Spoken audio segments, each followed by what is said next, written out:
Adam Silver's new proposal change and fix tanking forever? I'm going to be talking about all that along with other sports news right after the intro.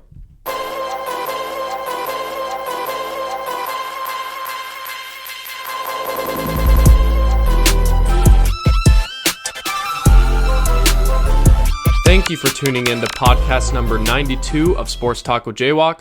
I am your host, Jonah Walkenfoos, and welcome back. Obviously, last week, I didn't have an episode. I announced that in podcast 91. I hope you all had an amazing Easter, and now we're back onto the grind. We're back onto podcast number 92. We are nearing podcast 100. We're getting closer and closer.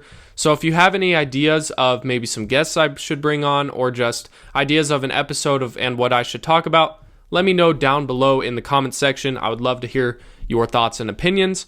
But like you heard from the intro, we're going to be talking about a couple things, especially with Adam Silver's new proposal to possibly changing the NBA draft lottery, which will take place in a meeting upcoming on May 28th. And then we're also going to be just talking about some other sports. March Madness obviously concluded, and then other stuff. So let's first talk about other stuff that's going around in the sports world, where let's first talk about the NFL, where the NFL draft is coming up in about 2 weeks from when I'm recording this on Thursday, April 9th, which will actually be the first day, so the first round of the NFL draft. That'll take place on Thursday, April 23rd, and that'll go through Saturday, April 25th. So obviously on Thursday, the 23rd, it'll be the first round. On Friday, the 24th, it'll be the second and third round.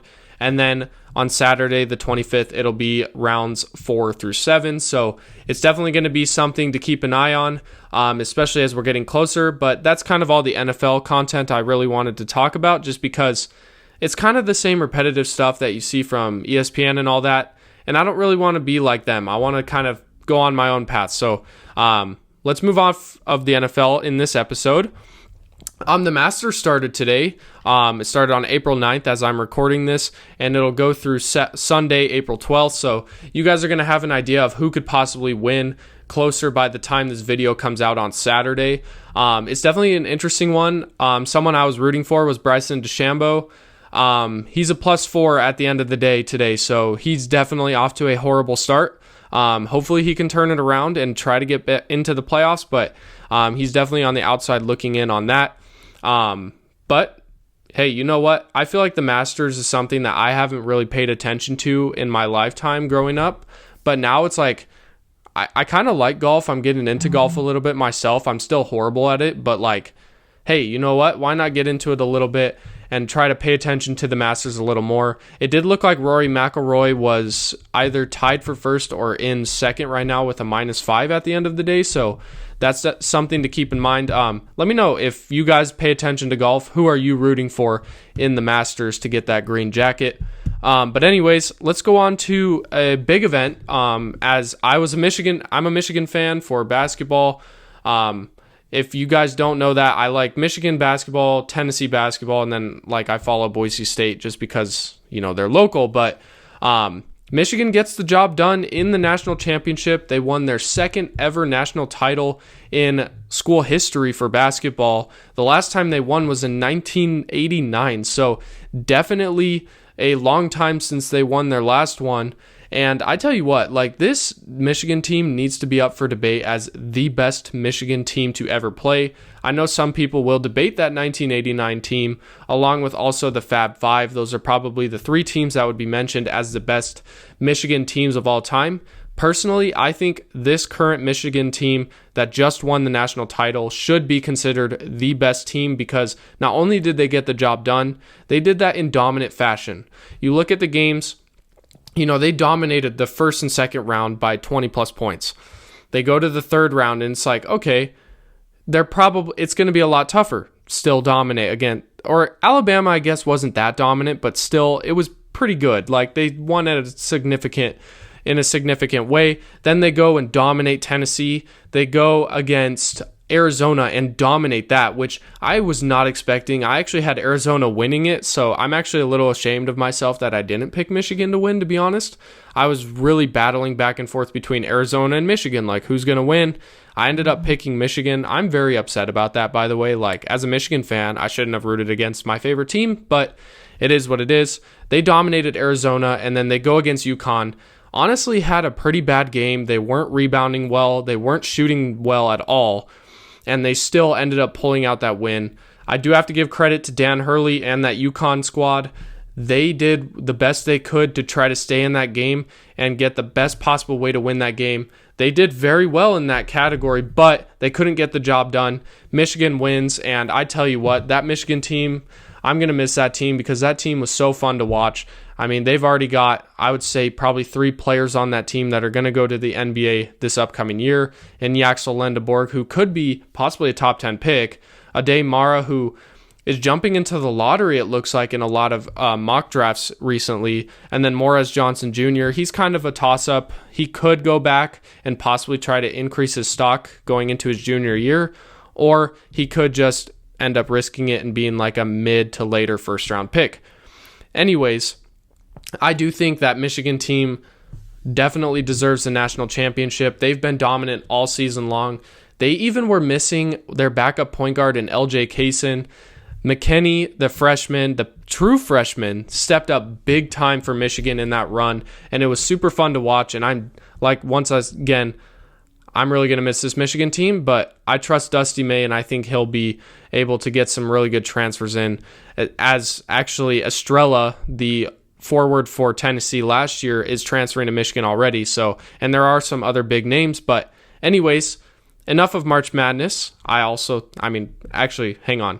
March Madness was incredible this year. Like, if you don't think so, I don't know what to tell you. I thought it was super fun to watch, and I'm not just saying this because Michigan won. I'm just like, there was so much excitement and so much talent. It was just incredible. But anyways, let's get on to the main topic here, where we're going to be talking about the NBA. Like I mentioned in the intro, how Adam Silver's new proposal could potentially really shake up the draft lottery and possibly stop tanking forever, in a way. So let's just kind of do some notes here, where there's going to be an NBA Board of Governors meeting on May 28th to vote against anti-tanking. So basically, this proposal will have possibly 18 teams in the lottery instead of the current format, which is 14 teams, which means every team that misses the playoffs and every team that made the play-in tournament will be in the draft lottery. And basically, the top 10 teams will have the same odds, and then the other 8 teams will have different odds, like slightly less odds than the teams in the top 10. I personally kind of like this. Is kind of like what I recommended, where I think I think it should just stay 14 teams, and then those 14 teams all have the same odds. I think that just takes away tanking, at least to a standstill. But there's also been a new proposal that Adam Silver has apparently been excited about mentioning, where the top 3 teams would have the best odds, but compared to the other teams in the top 10, to me, it's like you already kind of have that system. It's like Adam Silver's just like slightly tweaking it up just a little bit. But personally, I'm not the biggest fan of that. But let me know what you guys think down below. Do you think that will save tanking or not? But yeah, let me know down below. And then one more thing I want to mention in the NBA world is just kind of the standings, as Sunday, April 12th, is the final day of the regular season, and then we'll get on to play-in tournament action, and then eventually the playoffs. So I'm extremely excited for that.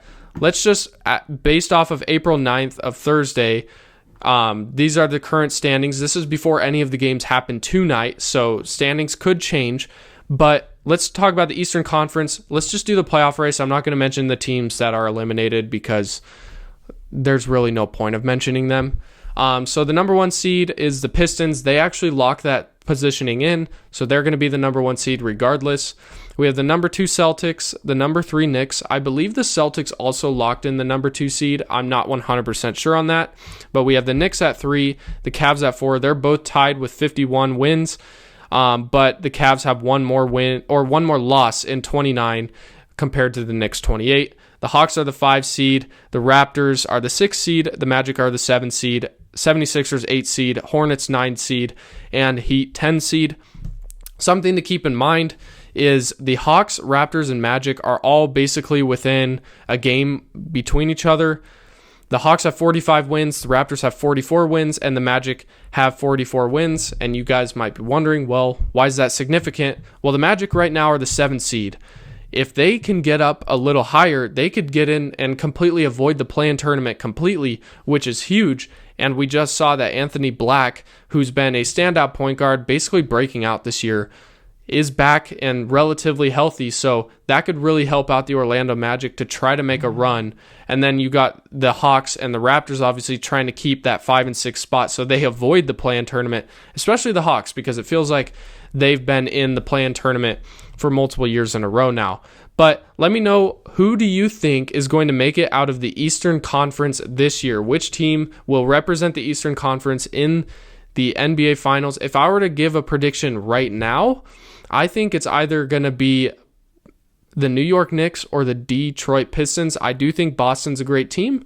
I just feel like there's a little more question marks than the other teams, especially with the Pistons now with Cade Cunningham back. I tell you what, the Pistons are back. But anyways, let's get on to the Western Conference, and then we'll get out of here. So the number 1 seed is the Oklahoma City Thunder. They've locked in the first seed, I believe. I believe that is 100% guaranteed. The Spurs are the 2 seed. They've locked that in. Then we've got the Nuggets at 3, Lakers at 4, Rockets at 5, Timberwolves at 6, Suns at 7, Clippers at 8, Trailblazers at 9, and Warriors at 10. Obviously, as a Bulls fan, I'm going to be rooting for the Trailblazers to make the playoffs, because if they do so, the Bulls get their first round pick. But the Western Conference, obviously, this has been going on for years. The Western Conference is much more stacked than the Eastern Conference. It just has that higher end talent. I do think the Eastern Conference might have a little more depth, but maybe I'm wrong about that. The Western Conference is going to be interesting. I mean, if we're looking at a first round matchup of the Denver Nuggets, Minnesota Timberwolves first round, I mean, that's going to be electric. The Timberwolves look good. The Nuggets have started to find their footing. It's going to be a fun one. Another interesting story, the Lakers. Luka Doncic goes back to, I believe, Europe to go get some medicine treatment from his doctors to see if there's any possible way if he could come and play in the playoffs. It's very unlikely, but it's definitely possible. Austin Reeves is out for, I believe 6 weeks, so that'll get him out of the first round for sure, but maybe even the second round. So that's a huge, huge loss for Austin Reeves, but also the Lakers in general. So things could get interesting. Because the Lakers right now would be playing the Houston Rockets in the first round. And I think without those 2 players in Luka and Reeves, I don't think LeBron James can do it by himself with that group going against Houston and Kevin Durant. So let me know what you guys think. Who do you think will represent the Western Conference in the NBA Finals? I still think the Thunder are the best team, not just in the West, but in the NBA. But let me know what you guys think down below. And before we end this episode, I just have a little question for you. And if there's one thing you comment below on this episode, I want you to comment this, because this could really help me in future episodes.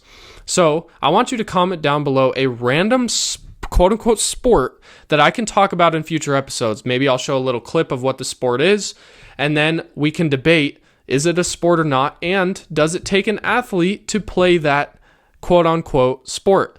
Let me know what you think down below. Comment a random sport. Like, literally, it could be so out of pocket that, like, I've never heard of. Like, something like ostrich racing. I've heard of that before. That's crazy, but I want something just absurd like that. Let me know down below. I think that would be a fun little topic to do in episodes every once in a while. But anyways, to conclude that is going to be the end of podcast number 92 of Sports Talk with JWock. I appreciate your guys' support. You guys have been continuously supporting me and this podcast and telling me to keep it going. Also, do you like this format still? I believe this is the 3rd episode I've done in a row with this new format. Do you like it? Do you want me to go back to the older format? Do you want me to do a completely new format? Let me know down below. You can check me out on all social media platforms down below in the description. If you'd like to, you can always like and subscribe and hit the notification bell so you never miss an episode.